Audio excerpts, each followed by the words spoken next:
Hey, what's up? Welcome to this week's edition of The Forum. I'm Mark Willard, host of ESPN LA Now from 10 to noon on ESPN LA 710. That right there, that's Dave Shore. He's the Laker pregame host. Let's talk a little Lakers, and let's talk about everybody's favorite Lakers subject right now, the draft.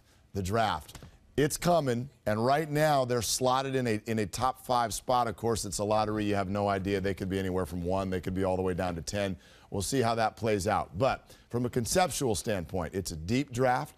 What kind of player should the Lakers be seeking? In other words, what position do you think would be ideal for them slotting in going forward? I think everybody has an opinion on it, but the one thing that we can all guarantee, Mark, is it isn't a bad year to have a lottery pick because there's some pretty darn good talent out there that the Lakers will be looking at as well as the other teams.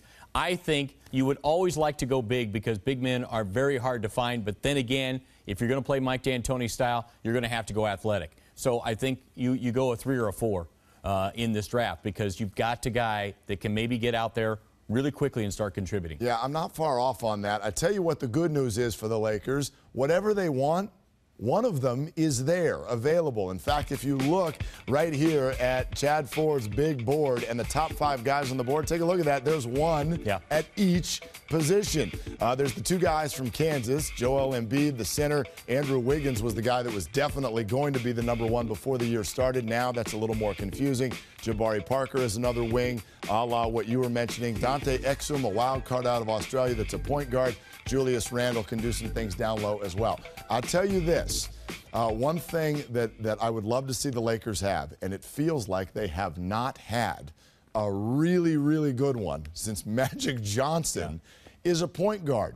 In fact, I can remember when Steve Nash came to town, conversations that we had. Wow, this is the first time that Kobe Bryant in his career has ever played with a great point guard.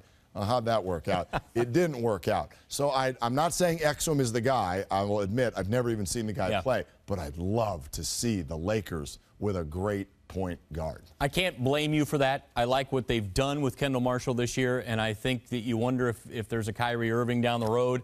But I would have to go. I'm a Wiggins or Parker guy right now, just because they're so athletically strong. I don't think Wiggins has been even used to his full potential there in that Kansas lineup. And I know Jabari Parker comes from a well-schooled system under Coach K at Duke. I like both of those guys. Fundamentally strong. They're going to be able to come right in and play at that pace. Now, remember, they're never going to play at the pace that an NBA rookie we expect them to because they're going to hit that wall at some point. It's a long season. Yeah, and as much as I do have a little bit of a wild card crush on Dante Exum, I agree with you. I agree with you. Jabari Parker and Andrew Wiggins are the 2 that I would still have my eye on the most. Dave, I take a look around the league and say, who are the championship contenders? They're the Miami Heat. They're the Indiana Pacers. They're the Oklahoma City Thunder. Yes, there are others, but by and large, what's dominated in the NBA as of late, a guy like LeBron, Durant, Paul George, some sort of an athletic wing who's a hybrid type player. He can take the ball inside. He can also shoot the 3. He can do it all. You get someone to dominate out there on that wing like that, and it seems like that's how you get it done. And here, there's more than one reason why we're fascinated with Dante Exum. He has the same agent as Kobe Bryant, all right? And when I saw him come to a Laker game, he's 6'6", and he's very lean. Does that sound familiar, like when Kobe Bryant came into the league? He can put some weight on, but remember, if you're going to be under Kobe, you're going to have to match Kobe's intensity, and if Kobe comes back 100% next year, I've been on a lot of road trips, and when you get to a city and you're traveling with the Lakers check into their hotel, Kobe takes a separate car and goes to the gym to shoot. If you're a young kid and you want to learn from Kobe, you better handle his work ethic. Do you put any stock in what he's doing, kind of seemingly trying to force his way into the Lakers?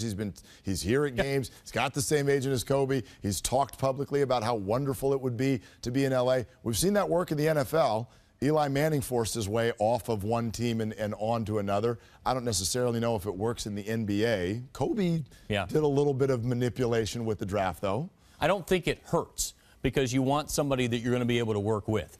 But then when you're Mitch Kupchak, you've got a little pedigree understanding good basketball out there, and he has been hitting the road. He's been in these gyms. He went and saw Jabari Parker up close last week. You know, he understands what they're looking for. And remember, this is something the Lakers haven't had a luxury of, and that is getting somebody that is going to be a surefire hit right out of the gate. I'll tell you, final thought on that big board that we were just looking at is after what we've watched this year, I'll take any one of those guys. I'll take any one of them, too. Just something. Say, stay healthy, kid, and just play hard. Somebody to watch, please. All right, you're done watching us. That's Dave Shore. I'm Mark Willard. Thank you for watching this edition of The Forum.